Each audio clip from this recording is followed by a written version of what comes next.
Imagine walking into an office where everyone greets you with smiles and remembers small details about your life. The boss asks about your sick mother, co-workers compliment your new haircut, and there's always someone offering to grab you coffee. It feels warm and welcoming, like you've found your work family. But beneath this friendly surface often lies a careful calculation.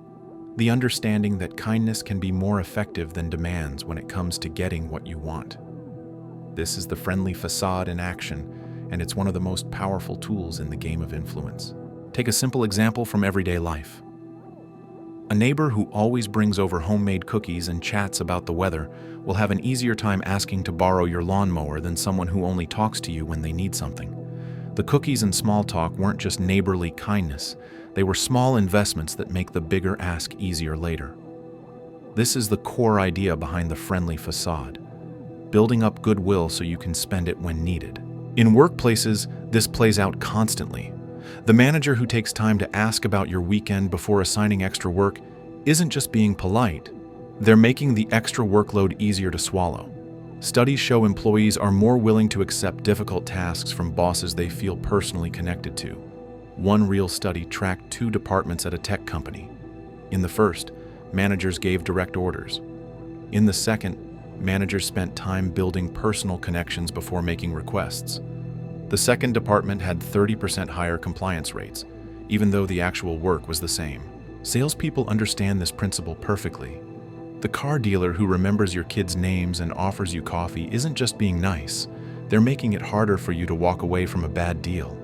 Research shows customers are 40% more likely to make purchases from salespeople who establish personal connections even when they know the product is overpriced. This explains why luxury stores train employees to chat about your life before showing merchandise. That friendly conversation makes the $500 price tag on a shirt seem more reasonable. Politics provides some of the clearest examples. A mayor who shows up at every little league game and ribbon-cutting ceremony builds up a bank of goodwill that helps when controversial decisions come. Voters will give their friend the mayor more benefit of the doubt than a distant official. One famous study analyzed political campaigns and found candidates who focused on seeming likable won 20% more often than those who focused only on policy, even when voters disagreed with their positions. The friendly facade works because of how our brains are wired. When someone is nice to us, our brains release oxytocin, the trust hormone. This happens automatically before we can think critically about the situation. Con artists use this all the time. Bernie Madoff didn't build his Ponzi scheme with complex financial arguments. He did it by making investors feel like they were part of an exclusive club. His victims often said they trusted him because he remembered their birthdays and asked about their families. But the friendly facade isn't always sinister. Many successful people use it simply to navigate social situations more smoothly. The key is understanding when it's being used on you and when you might use it yourself. For example, if you need a favor from a busy coworker, asking about their weekend first makes them more likely to help.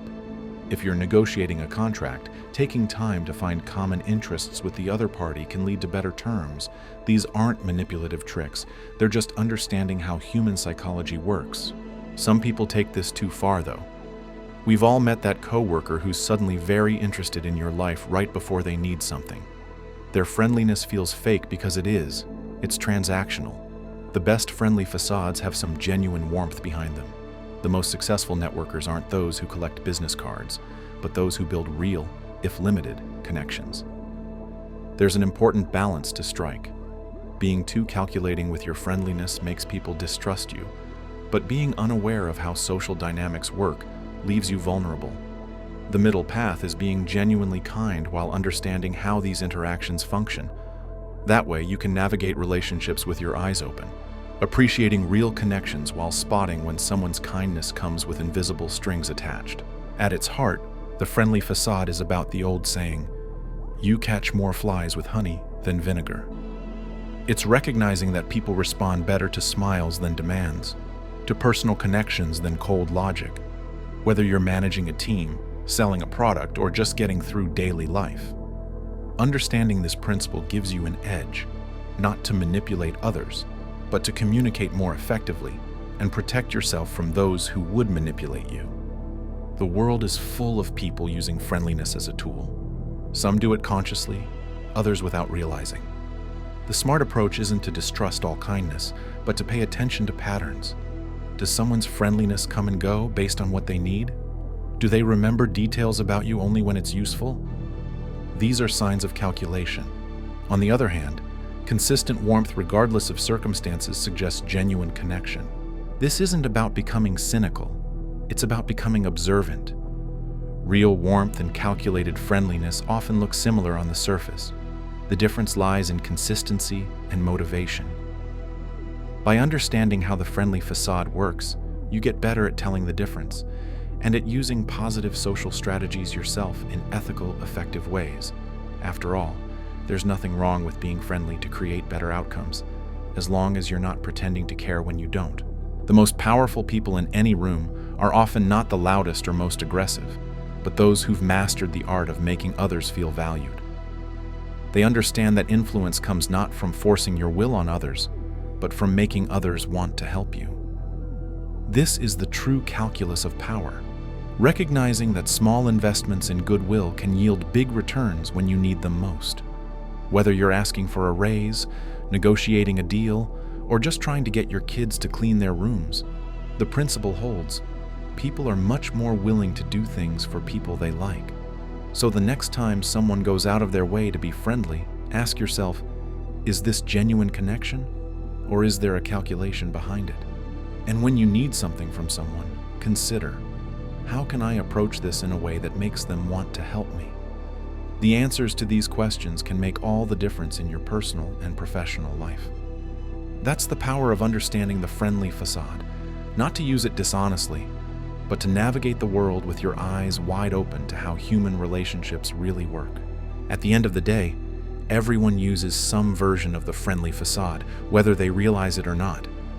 The question isn't whether to use it, but how to use it well, with enough awareness to be effective, enough authenticity to be trustworthy, and enough wisdom to know the difference between building real relationships and just collecting favors. That's the balance that separates those who are good at social interactions from those who are great at them. And in a world that runs on relationships, that difference matters more than almost anything else. Consider how often we see this play out in celebrity culture. Famous people who take time to interact with fans, remember names, and show personal interest build loyal followings that forgive their mistakes. Compare two actors with similar talent. The one who cultivates a friendly public image will have more career longevity than the distant, aloof one, even if their actual acting skills are equal. This explains why PR teams spend so much time crafting their clients' public personas. They know perceived friendliness translates directly into career success. The same principle applies in everyday workplaces. Two employees might do identical work, but the one who chats with the boss about shared hobbies and brings donuts to meetings will likely advance faster. This isn't necessarily unfair. Humans naturally prefer working with people they like. The key is recognizing this dynamic exists so you can navigate it consciously rather than leaving your career success to chance. Even in personal relationships, we see this calculus at work. The family member who calls regularly just to chat will have an easier time asking for help later than the one who only reaches out when they need something. This explains why wise grandparents make a point of building relationships with grandchildren early. Those bonds pay off in care and attention during their later years. It's not manipulation, just understanding how human connections function over time. The internet has created new versions of this old game. Influencers who share personal details and respond to comments build audiences more loyal than those who simply post content. The illusion of friendship, even with someone you've never met, creates real influence. One study found that people were more likely to follow advice from social media personalities who replied to comments than from experts who didn't interact, even when the experts were more qualified. Some companies have turned this into a science. Customer service teams are trained to use personal details. I see you're calling from Boston. How are the Red Sox doing this season? Because it makes customers more forgiving when problems arise. Tech support agents who establish personal rapport get higher satisfaction ratings even when they take longer to solve issues. The lesson is clear. People care more about feeling valued than about actual outcomes. This explains why some leaders survive scandals that would destroy others.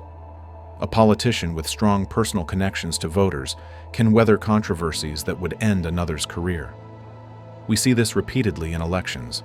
Candidates with warm personalities often overcome policy positions that should be unpopular with their base. Their supporters feel they know the candidate personally, making them more forgiving of flaws.